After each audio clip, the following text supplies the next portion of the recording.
Las generalidades del juicio de amparo. Muy bien. Y iniciamos con una frase de Claire Fagin que dice: el conocimiento te dará la oportunidad de marcar una diferencia. Muy bien. ¿Listos? Empezamos.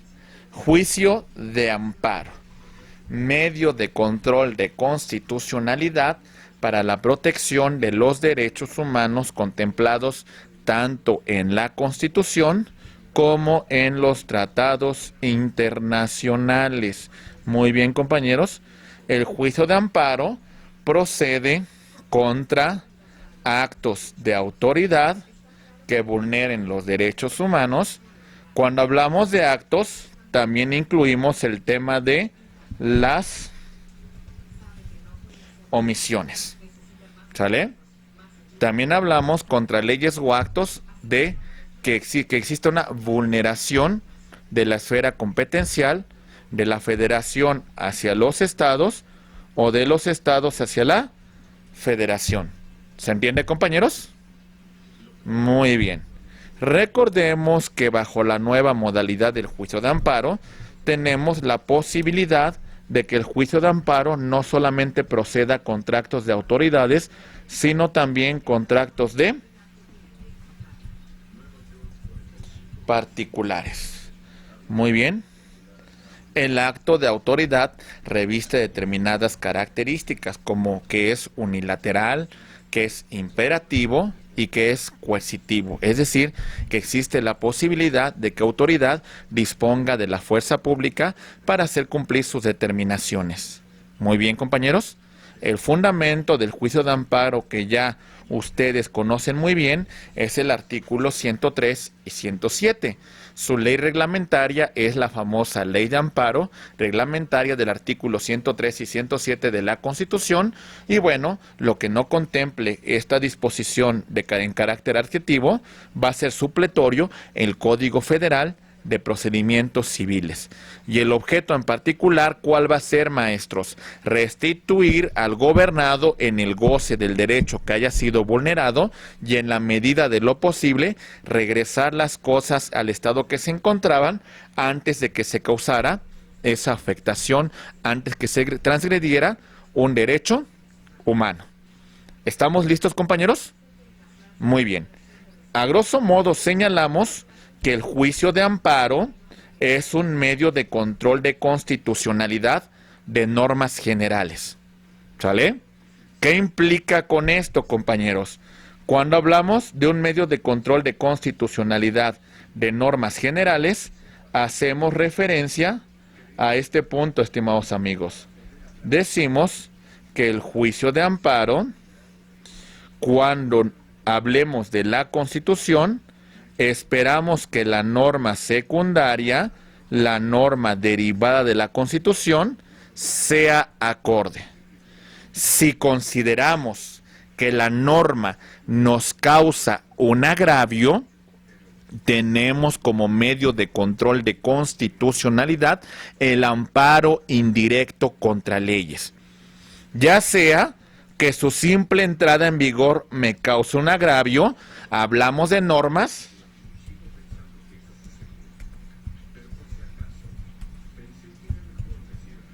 autoaplicativas.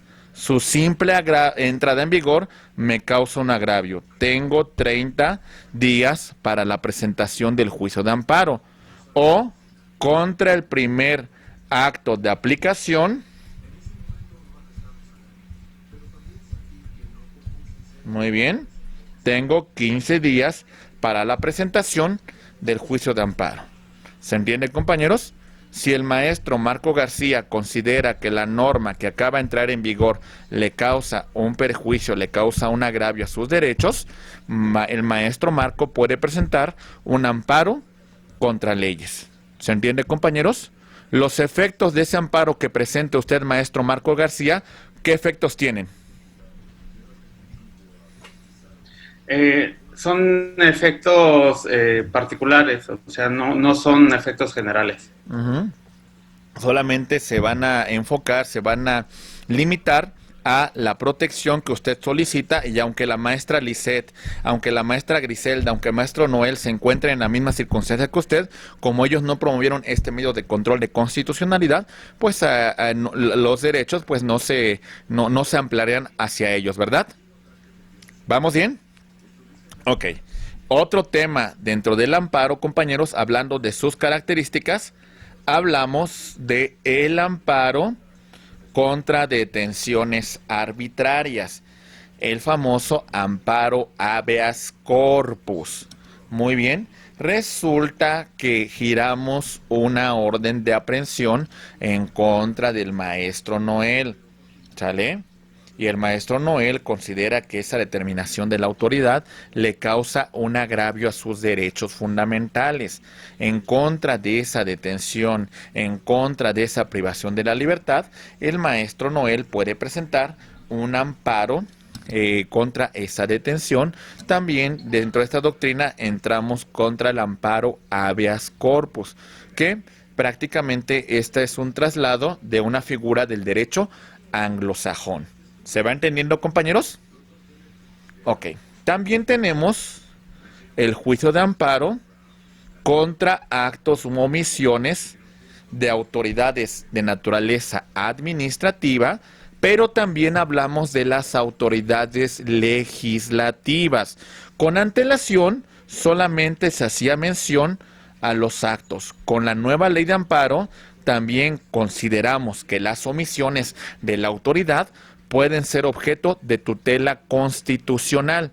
Por ejemplo, si existe una facultad, si existe una competencia por parte de la autoridad en legislar sobre determinada materia y no lo hace, en ese caso en particular podemos presentar un amparo contra esa omisión por parte de la autoridad, cuando dentro de sus facultades tendría que haberlo realizado.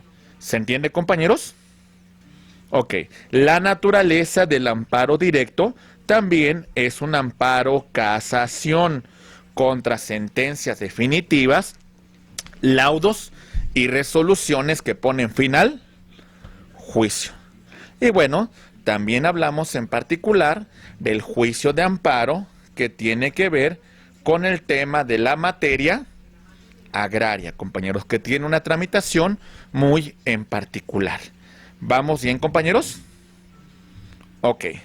Las autoridades que conocen del juicio de amparo, que solamente las reiteramos para que ustedes lo reconozcan, compañeros. Hablamos de la Suprema Corte de Justicia de la Nación, ¿sale?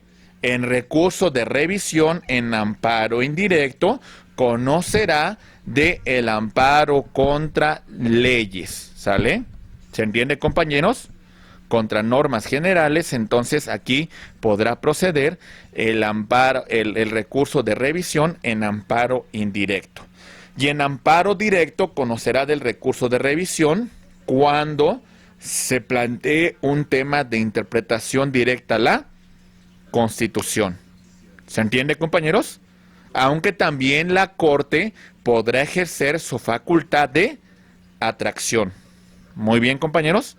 Lo mismo tenemos en el caso de las salas de la Suprema Corte de Justicia de la Nación, quien podrá ejercer la facultad de atracción o también conocer de la revisión en amparo indirecto o amparo directo.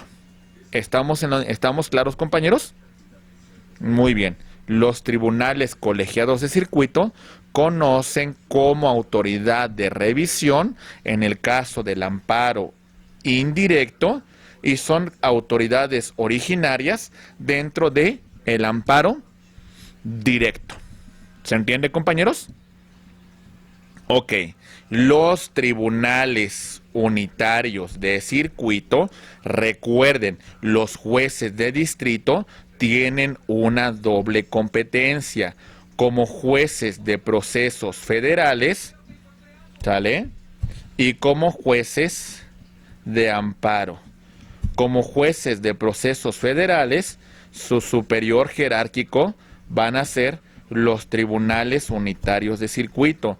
Como jueces de amparo, su superior jerárquico serán los tribunales colegiados de circuito.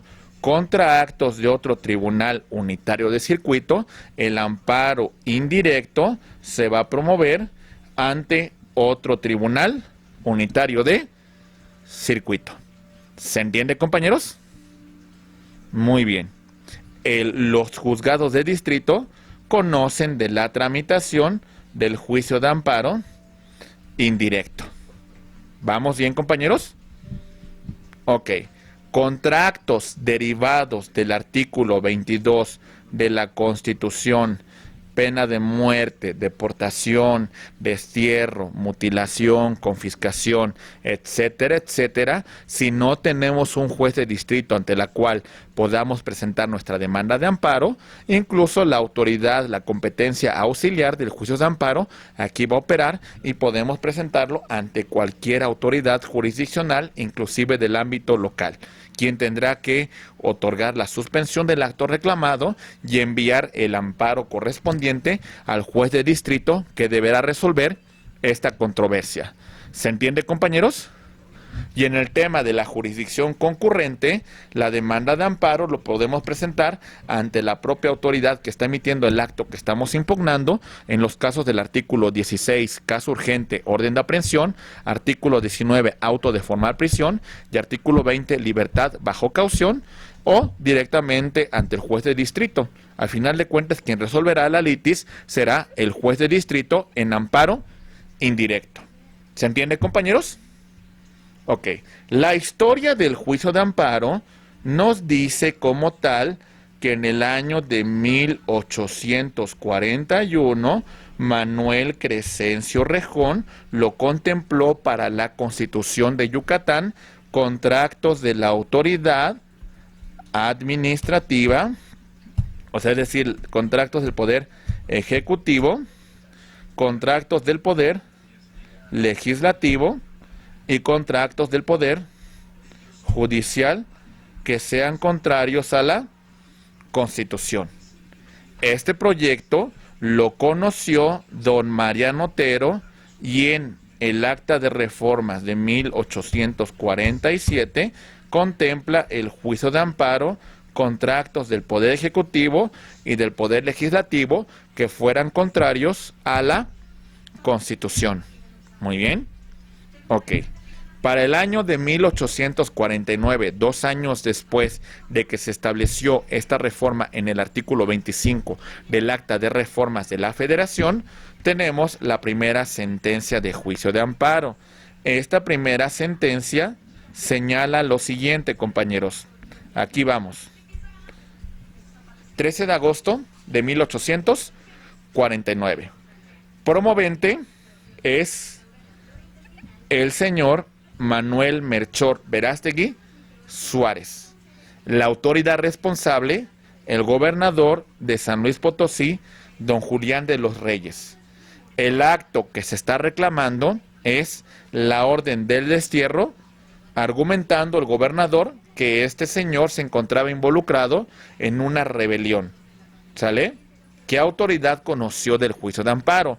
El juez suplente de distrito, don Pedro Sámano. ¿Cuál es el fundamento que tomó en consideración este juez para emitir su resolución? El artículo 25 del Acta de Reformas. Muy bien. Y el sentido del fallo en este primer amparo, compañeros, es que el quejoso no podía ser desterrado sin pronunciamiento de una autoridad judicial que estimara, pues de alguna manera, que este destierro, pues era legal. ¿Se entiende, compañeros?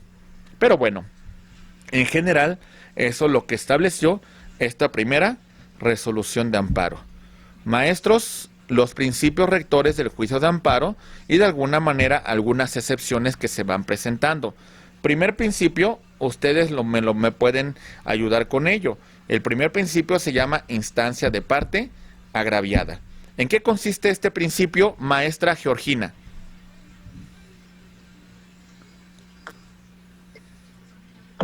Que solo puede promover el amparo la persona afectada con el acto de autoridad.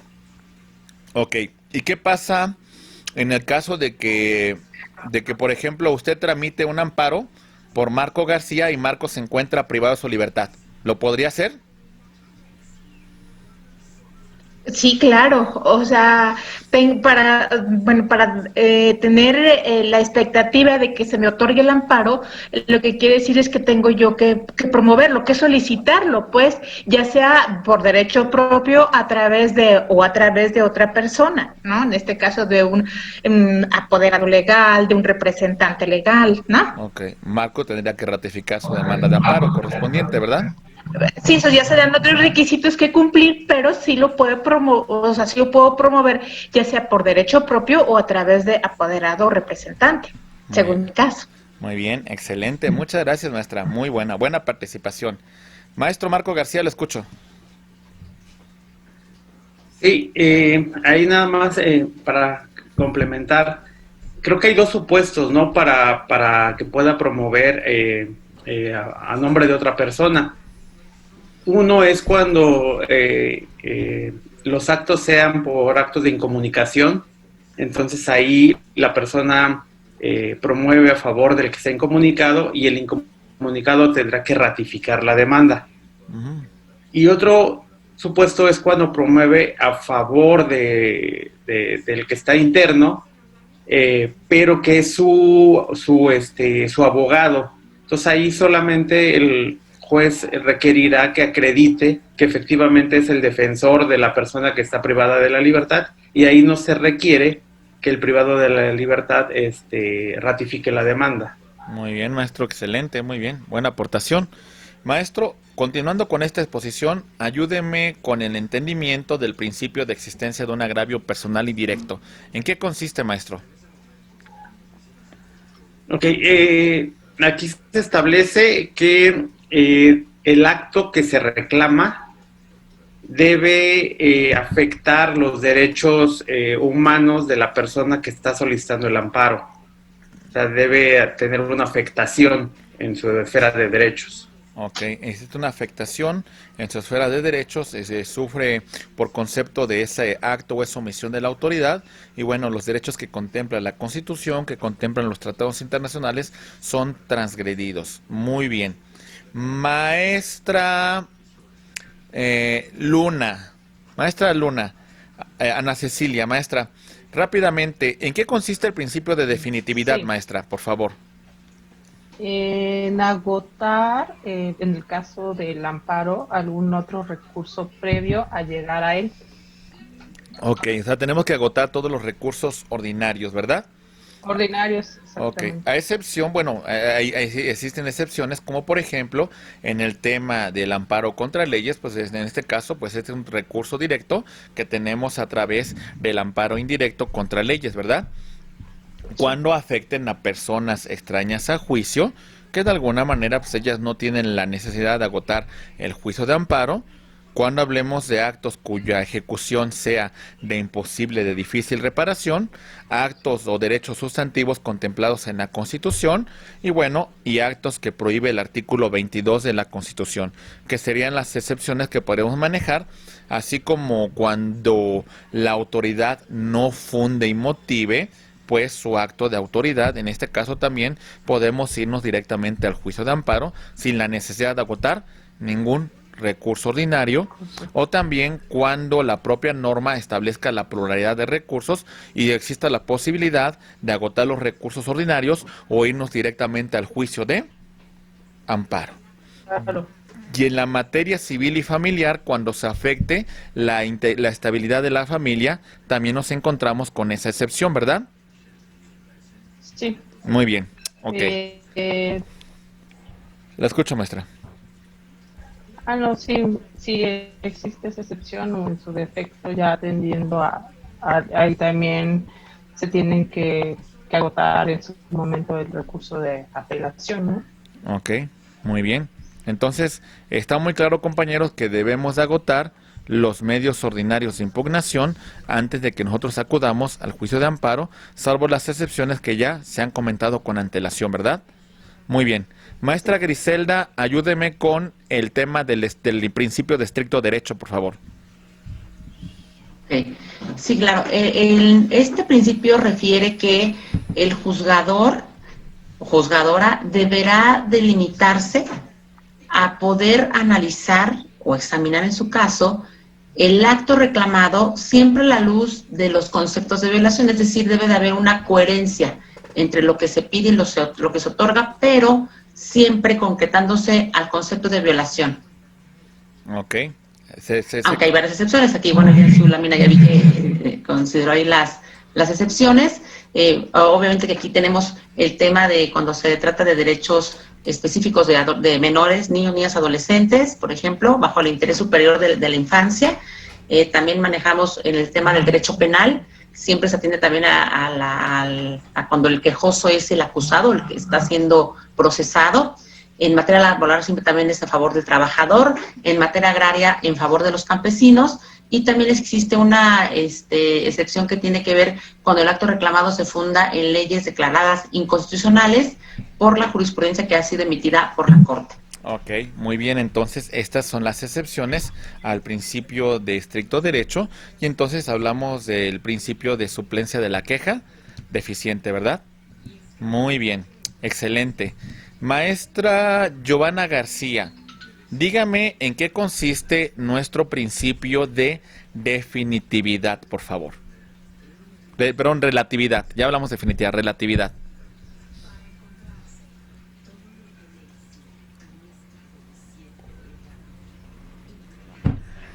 Maestra.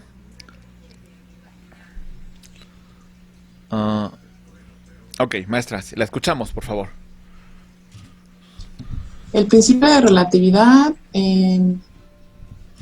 únicamente deberá ocuparse de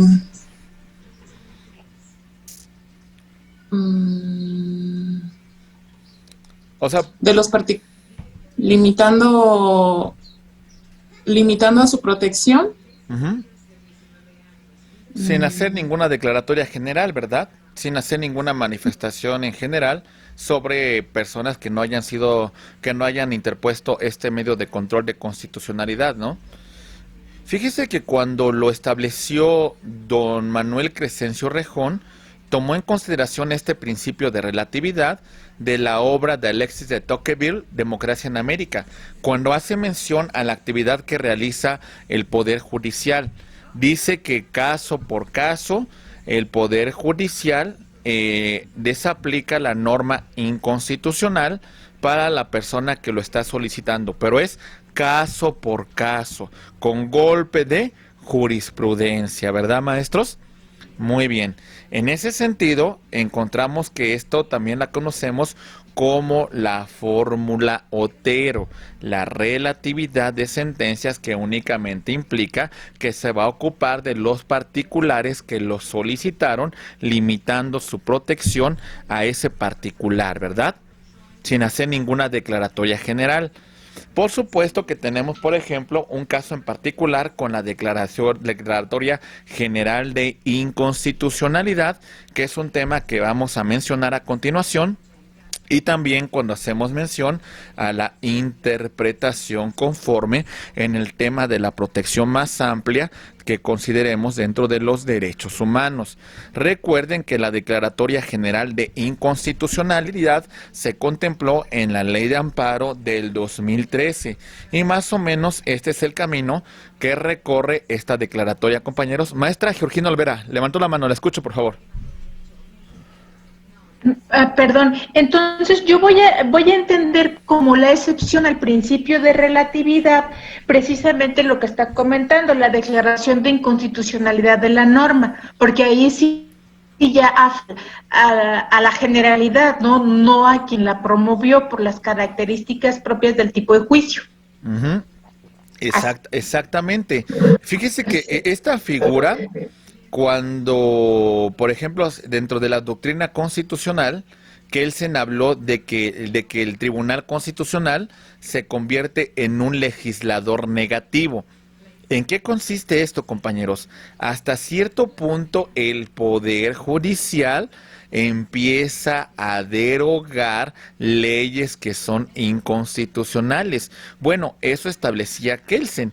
Lo que realmente ocurre aquí, compañeros, es de que la Corte da oportunidad de que el órgano legislativo haga la corrección material de la norma. Le da un plazo para hacerlo. Y en caso de que no lo haga, con la aprobación de 8 ministros, ahora sí, maestra Georgina hace la declaratoria general de inconstitucionalidad, cuyos efectos, como usted bien lo indica, son efectos generales. Muy bien. Perfecto. Vamos a ver cómo opera, compañeros. Tenemos que las salas de la Suprema Corte de Justicia de la Nación han resuelto en 2 ocasiones ya un amparo indirecto en revisión. Y en este amparo se resuelve, estimados amigos, sobre la inconstitucionalidad de la norma por una segunda ocasión. ¿Se entiende la hipótesis, compañeros? Ya hay 2 pronunciamientos por parte de la Corte, por parte de las salas, sobre la inconstitucionalidad de una norma. ¿Vale? Muy bien. Notificamos al órgano que emitió la norma para que reasuma su competencia y haga las modificaciones que requiere la Corte. ¿Sale? Le da un plazo de 90 días. Recuerden que hay que tomar en consideración los periodos ordinarios de sesiones, porque estos 90 días entran dentro de esos periodos. ¿Se entiende, compañeros? Si no más recuerdo, el Congreso de la Unión inicia su periodo el 1 de febrero y termina por ahí del 13 de diciembre, y el segundo empieza, si no más recuerdo, por ahí del 1 de febrero y termina el 30 de abril. Entonces hay que tomar en consideración que esa declaratoria entre dentro de los periodos de las cámaras para que hagan la adecuación correspondiente. ¿Se entiende, compañeros? No, ya nos confundió. O sea, el primero empieza del 1 de febrero a abril y el segundo... Creo que no, empieza septiembre a diciembre. El primero. Ya ve que el 1 de septiembre se contesta el informe que presenta el Ejecutivo. Realmente ahí empieza el primer periodo ordinario de sesiones. Termina en diciembre cuando se aprueba el presupuesto de egresos, ¿no? Después tenemos el segundo periodo que ya empieza, si no más recuerdo, del 1 de febrero y concluye el 30 de abril. ¿Sale? Son 2 periodos. En esos periodos debe entrar esta notificación por parte de la Suprema Corte de Justicia. Si no se encuentra reunidas las cámaras porque no se encuentra dentro del periodo que hemos mencionado, entonces empezará a surtir efectos hasta que inicie el nuevo periodo ordinario de sesiones. ¿Se entiende, maestra? ¿Vamos bien? Ok. Si el órgano legislativo no hiciese caso, no hiciera la modificación dentro de este plazo que hemos señalado con antelación, la Corte emitirá la Declaratoria General de Inconstitucionalidad aprobada por 8 ministros. En este caso tendrá efectos derogativos de la norma y bueno, lo publicará tanto en el Diario Oficial de la Federación como en el Semanario Judicial de la Federación, estableciendo los alcances de esta declaratoria general. Sinceramente les digo una cuestión, parece que son muchos los requisitos para que esto opere y bueno, se ve un poco complejo toda esta cuestión. Esperemos cómo se materializa ya en un caso en particular. ¿Vamos bien, compañeros? Ok, muy bien. Maestros, siguiente principio. A ver si me ayuda usted, maestro Noel Barrón, con el tema de prosecución judicial. ¿A qué me refiero con este principio, maestro?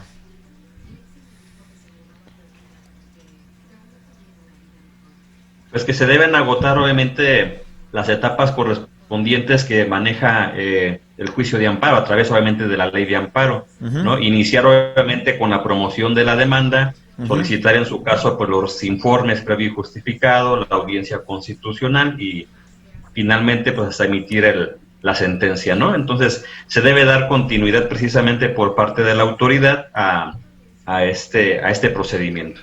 Ok, en las formas que establezca, pues de alguna manera, en este caso en particular, la propia ley de amparo y de forma supletoria, como establecimos con antelación, el Código Federal de Procedimientos Civiles, ¿verdad?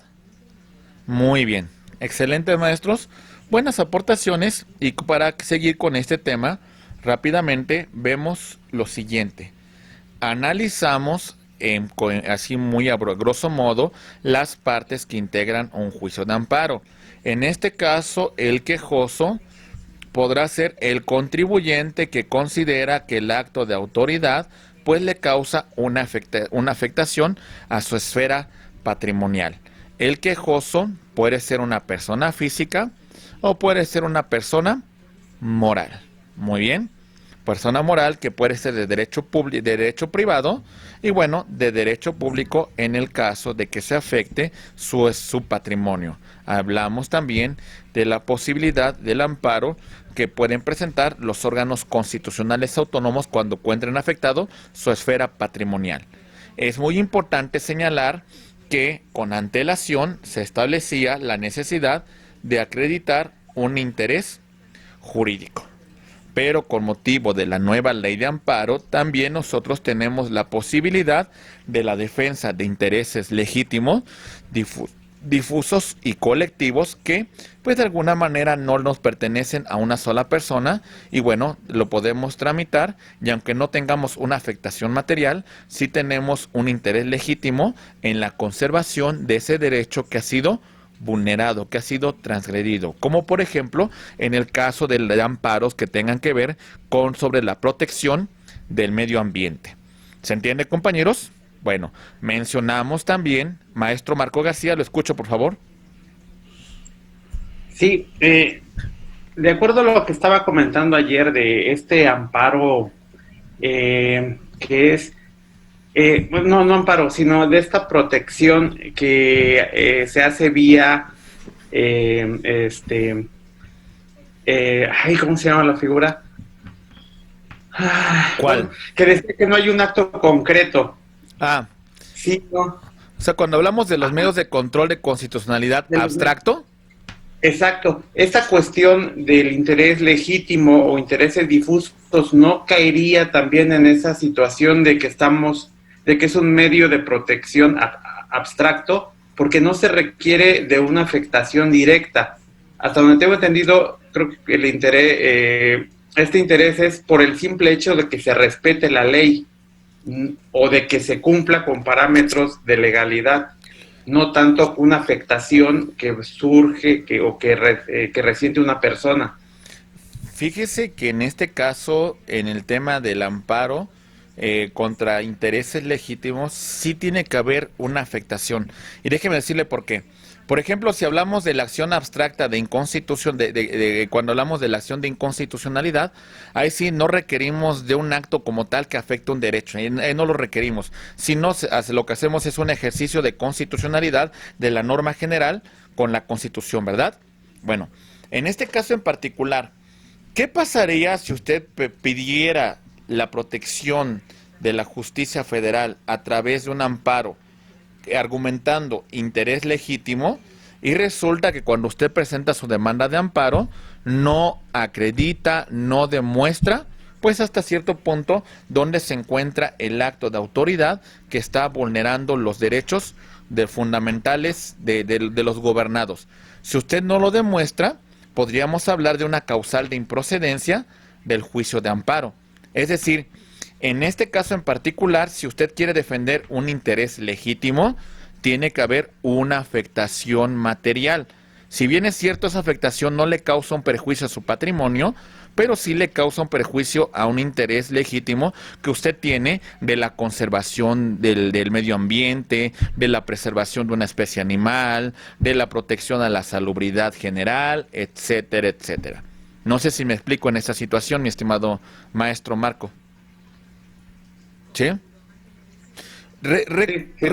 Recuerda que hace como unos 5 años estaban construyendo en Cancún, en una zona de manglares, un centro comercial por parte de una empresa china y se presentaron se presentaron varios amparos argumentando esta cuestión de la afectación de un interés legítimo en el tema de la conservación del medio ambiente, en el tema de la preservación de la salud, en el tema de la preservación de los ecosistemas, y muchos de esos amparos se tramitaron en diversas partes del país. La procedencia de los amparos es en el tema de la argumentación de un interés legítimo. Porque ¿qué interés podría tener, qué interés jurídico podría tener, por ejemplo, una ONG que se encuentra en la Ciudad de México sobre este tema en particular? Pues ninguno. O sea, porque materialmente no tendría ninguna afectación a su esfera patrimonial, ¿verdad? Pero desde el aspecto del interés legítimo, evidentemente nosotros encontramos una tutela de sus derechos humanos a la preservación de un medio ambiente adecuado, a la preservación de un ecosistema, a la preservación de una especie animal, a la cuestión de una salubridad general. ¿Muy bien? Ok. Sí, muy bien. Muy bien. Tenemos a la autoridad responsable, la que ordena, la que ejecuta el acto que estamos nosotros impugnando. Recuerden que la autoridad, pues de alguna manera, realiza un acto que es unilateral, imperativo, coercitivo, que puede causar una afectación a la tutela de los derechos del gobernado. Muy bien. Acuérdense también que tenemos, en este caso en particular, entre comillas, la posibilidad de que el amparo pueda presentarse contra actos de particulares, aunque en este caso en particular el acto de un particular debe de entrar dentro de estos supuestos que hemos establecido con antelación, ¿verdad? Que el acto sea unilateral, que el acto sea imperativo, que el acto sea coercitivo. Muy bien, compañeros. Tenemos al tercero interesado, que es la contraparte del quejoso en una controversia seguida en forma de juicio, ¿verdad? Que es aquella persona que tiene un interés en la ejecución de ese acto de autoridad, que puede ser aquella persona que gestionó pues la realización de dicho acto de autoridad. Tiene un interés en este acto en particular, ¿verdad? Y tenemos, por supuesto, al Ministerio Público de la Federación. ¿Se entiende, compañeros?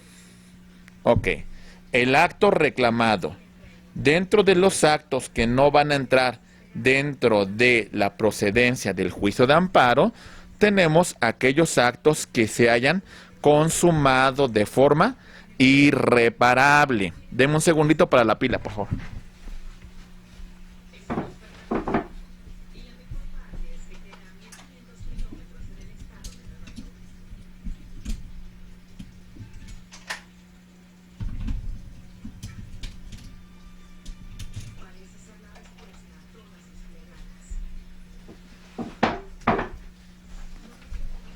Muy bien, compañeros. Entonces, el efecto del juicio de amparo, como lo mencionamos al principio, compañeros, es restituir al gobernado en el goce del derecho que ha sido vulnerado y, en la medida de lo posible, regresar las cosas al estado que se encontraban con antelación. Si de alguna manera el acto se ha consumado de forma irreparable, pues bueno, entonces ya no tiene objeto el juicio de amparo, ¿verdad? También, en actos que no constituyan ningún derecho, solamente lo esté declarando, pues bueno, tampoco procede el juicio de amparo.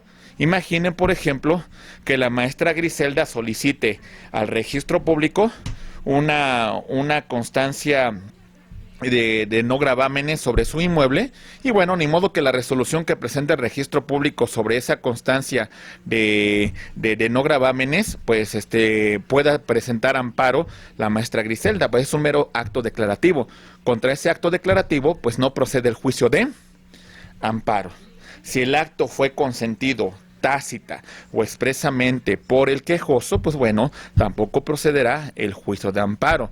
Expresamente, por ejemplo, en el caso de que así lo haya manifestado y hubiese estado de acuerdo con la realización del acto de autoridad, o tácitamente en el supuesto que no lo haya presentado dentro de los plazos que establece la norma. ¿Se entiende, compañeros? Actos que derivan de actos consentidos, valga la redundancia, pues bueno, también tenemos la improcedencia del juicio de amparo. Si el acto es futuro, si el acto es incierto, si de alguna manera no se ha materializado, pues bueno, también nos encontramos bajo la improcedencia del juicio de amparo. Si el acto no demostramos su existencia, compañeros, o nuestro amparo se va a sobreseer, no se va a admitir. Y si, bueno, también el acto ha quedado insubsistente, pues también tendrá los mismos efectos. Más o menos es algo que yo hacía mucho en materia laboral, compañeros. Mi expediente se iba a dictamen. Pasaba mucho tiempo en dictamen, tramitaba mi amparo. Cuando la autoridad contestaba el informe justificado, señalaba que ya había dictado un laudo y bueno, hasta cierto punto mi acto que yo reclamaba ya quedó insubsistente al la Junta haber dictado el laudo. Y bueno, ese es el objeto en particular que yo perseguía, compañeros. El plazo para la interposición de nuestro juicio de amparo es un plazo general de 15 días. ¿Sale? Muy bien. Algunos plazos especiales que vamos a destacar, compañeros, es en las leyes autoaplicativas.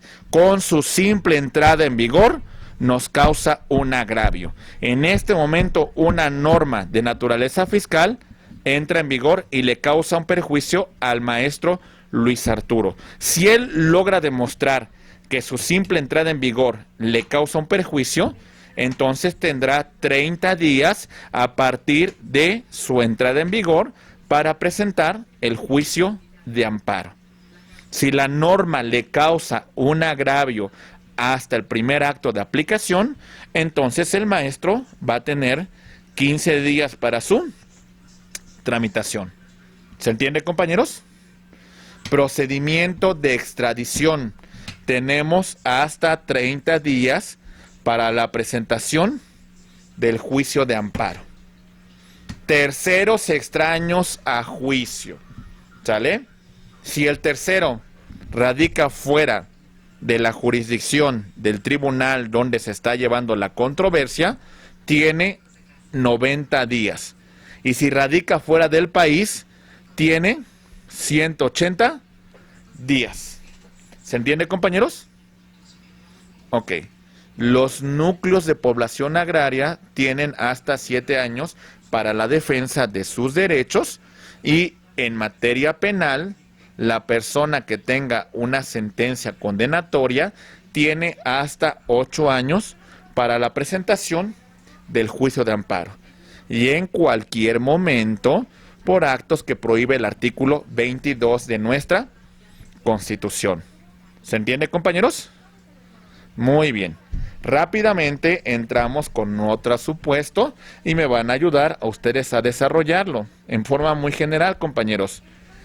No procede el juicio de amparo y de alguna manera, bajo estas razones previstas en la Constitución, en la ley de amparo o en la jurisprudencia, se desecha la demanda de amparo sin resolver la cuestión que se está solicitando.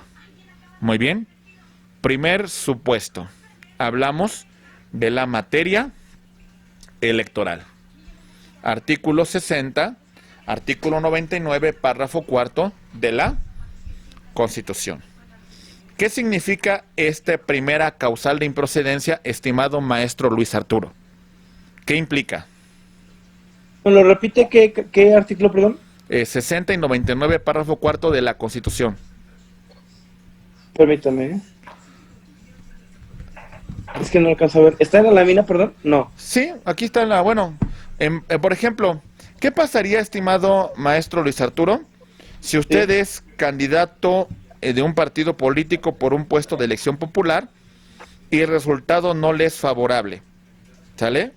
Y usted, contra ese acto de la autoridad electoral, contra esa declaratoria de la elección, usted quisiera presentar un juicio de amparo. ¿El amparo sería procedente? No. Ok, porque el amparo no procede en temas de naturaleza electoral. Para eso tendríamos que acudir a los medios de impugnación que contempla la Ley General de Medios de Impugnación en materia electoral. ¿Se entiende? Y no es por otra cosa, compañeros, que por cuestiones un poco históricas. El famoso amparo Iglesias, que decía que en particular, pues la Corte no tenía que inmiscuirse en esos asuntos tan sucios, tan controvertidos de naturaleza política, ¿verdad? Muy bien. Maestro, vamos a hablar, maestro Aarón, ¿me escucha?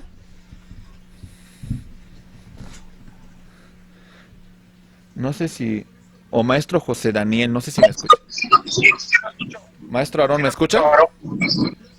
¿Sí me escucha, maestro Aarón? Ok, maestro Aarón. Ok, a ver, por ejemplo, que usted sea un político, tenga un fuero constitucional y de pronto, pues la Cámara de Diputados va a iniciar un juicio político en su contra, porque consideran que usted no ha cumplido con el mandato constitucional que la población le ha conferido. Contra esa determinación del Poder Legislativo, ¿usted puede presentar juicio de amparo? No podría, porque el juicio de procedencia está establecido en la Constitución cuando algunas actividades que uno realizó no van de acuerdo con lo que establece la ley. No estoy fuera de la legalidad, entonces en ese caso para poder proceder en contra mía tendría que desaforarme, porque la ley me protege con el fuero que tengo y se tendría que iniciar el juicio de procedencia. Ok, muy bien, maestro. Sí, efectivamente, contra actos derivados de juicio político y declaración de procedencia, no procede el juicio de amparo, ¿sale? Al final de cuentas, pues bueno, ya después que seamos desaforados, si estamos en un proceso y ahí nos vulneran algún derecho, pues ya hablaríamos de otra hipótesis, ¿verdad, maestros? Muy bien. Siguiente caso, atención. Por actos de naturaleza, por actos por la naturaleza de la autoridad. Por ejemplo, contra actos de la Suprema Corte. Es lógico, ¿verdad? Es la máxima autoridad jurisdiccional y sus actos pues no son objetos del juicio de amparo. Contra actos provenientes de otro juicio de amparo. Ni modo que presentemos un amparo sobre el amparo. ¿Se entiende? Si un amparo, ya se presentó un amparo contra una autoridad que en su momento realizó una visita domiciliaria para verificar esta función de verificación que realiza la autoridad, y resulta que ese mismo quejoso ya promovió un amparo contra ese mismo acto de autoridad con antelación, pues entonces nos encontramos bajo la hipótesis de improcedencia del juicio de amparo. Contra actos de naturaleza política. Imagine usted, maestra Lisette, que usted entra en una terna de ministras de la Suprema Corte de Justicia de la Nación, ¿sale? Y el Senado no la eligió a usted. Usted está inconforme porque usted considera que era la persona más preparada para ocupar ese cargo. ¿Usted podría presentar un amparo contra esta determinación del Senado de no haberla elegido dentro de la terna de ministras de la Corte? Pues a lo mejor sí tengo una buena fundamentación, sí. Pero no. Es un acto político del Senado, es una facultad discrecional. Entonces no se puede. Exacto. No puedo meter el amparo. Sí, aunque sea totalmente injusto, aunque de alguna manera usted considere que tiene más elementos que los otros candidatos para ser ministro, al final de cuentas... No, porque a lo mejor no está dañando ni mi patrimonio, ni mi persona, ni nada, ¿no? O sea, simplemente... pues para ellos había otros mejores candidatos. No se puede hacer nada. Es una facultad discrecional, ¿verdad? Claro. Muy bien. Maestra Griselda, ¿iba a comentar algo? Sí, a eso iba justo que cuando se toma la decisión para la designación de algún funcionario de estos niveles es una facultad discrecional, y recuerdo que aquí en Querétaro hubo un asunto de esa naturaleza en donde un juez impugnó, se fue al amparo por el nombramiento de algunas personas como magistrados. Uh-huh. Entonces, justo en ese sentido se resolvió su amparo de que no procedía el juicio de garantías contra actos de naturaleza política, dado que era facultad discrecional de la legislatura el nombrar a quienes formaran parte de las magistraturas del Pleno del Tribunal. Sí, y aunque consideremos que tenemos una mejor calificación, claro. Aunque consideremos que tenemos una mayor aptitud, como dice la maestra Griselda, es una facultad discrecional, ¿verdad? Ok, maestros, también en el caso de litispendencia, ¿verdad? Mismo quejoso, misma autoridad, mismo acto reclamado, que esté pendiente de resolución, ¿verdad? ¿Sale? La maestra Griselda lo promovió en el año 2020, como en el año 2021, pues ella dice, pues no han hecho nada, vuelvo a presentarlo, en este caso se autoriza, se actualiza la litispendencia, ¿verdad? En este caso será improcedente y todos los autos se remitirán al juicio que se conoció en primer lugar. Lo mismo en el tema de cosa juzgada. Ya hubo un pronunciamiento en particular sobre ese proceso de amparo. ¿Se entiende, compañeros?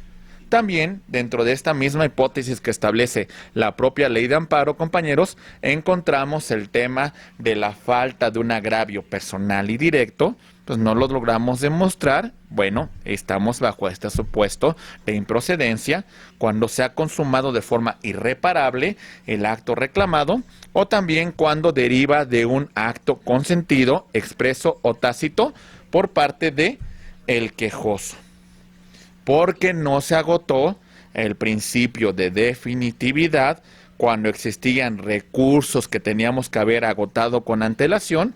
Por ejemplo, recuerden que revisamos con antelación el recurso de inconformidad ante el IMSS, el recurso de inconformidad ante el Infonavit y posteriormente el respectivo juicio de nulidad ante el Tribunal Federal de Justicia Administrativa. ¿Se entiende, compañeros? ¿Qué pasaría si, por ejemplo, la maestra Giovanna considerara que la inconformidad que presentó ante el Instituto Mexicano del Seguro Social pues no le satisface y se va directamente al juicio de amparo? ¿Sería procedente, compañeros? ¿Qué dirían ustedes? No, ¿verdad? Votar ante la autoridad para poder después promover el juicio de amparo. Exactamente, tenemos que agotarle de alguna manera los recursos. En este caso sería el juicio de nulidad, antes de que usted pueda decidir acudir al juicio de amparo. ¿Se entiende, compañeros? Si de alguna manera cesan los efectos del acto reclamado, pues bueno, en ese supuesto pues también ya habría una causal de improcedencia, o por el supuesto de alguna disposición legal nos encontramos bajo esas causales, compañeros, a grosso modo. Señalando otro tema, hablamos de lo que se conoce como el sobreseimiento. Recuerden que en este caso se da por terminada la controversia sin resolver sobre el fondo. ¿Se entiende, compañeros? En este caso, no se actualiza si el acto reclamado contraviene alguna disposición contenida en la Constitución. Muy bien. La diferencia principal con la improcedencia se da que el sobreseimiento ha sido admitida la demanda y posteriormente se actualiza una causal de sobreseimiento. ¿Se entiende, compañeros? Y en la improcedencia, prácticamente desde que nosotros presentamos la demanda, pues de alguna manera la misma es desechada. Muy bien. Punto número 1. Se desiste de forma expresa el quejoso. Muy bien. Maestro Marco García, ¿podrá desistirse usted del juicio de amparo de una persona moral?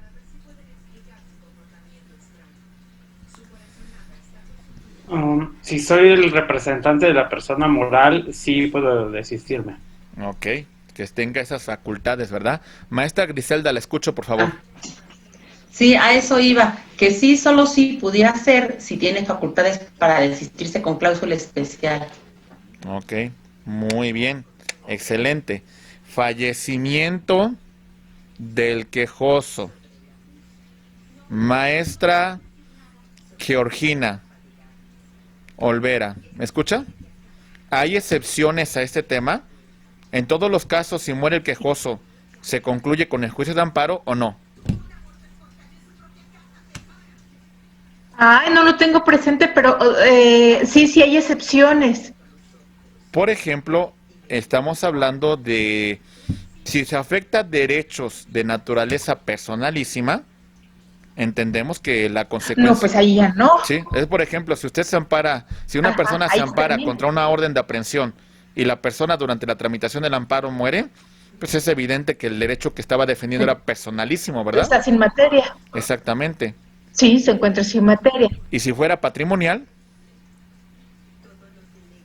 Ahí no termina, ¿por qué? Porque el patrimonio pues, pasa a la sucesión, entonces ya sería la sucesión la que continúa con el paro. Ok. Maestra Griselda, veo que levantó la mano, la escucho, por favor. Perdón, era justo lo que estaba diciendo ahorita la maestra Georgina. Tratándose de acciones personales, sí se configura el fallecimiento como una causa de sobreseimiento, pero cuando no lo son, sí continúa a través de su representante. Muy bien, muchas gracias, que en este caso sería la sucesión, ¿verdad?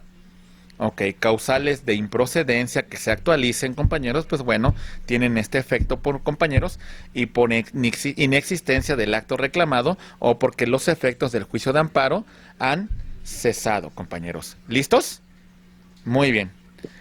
Compañeros, rápidamente vamos a entrar a la siguiente unidad en la cual verificaremos, compañeros, a grosso modo, así muy rápido, compañeros, la tramitación del juicio de amparo indirecto.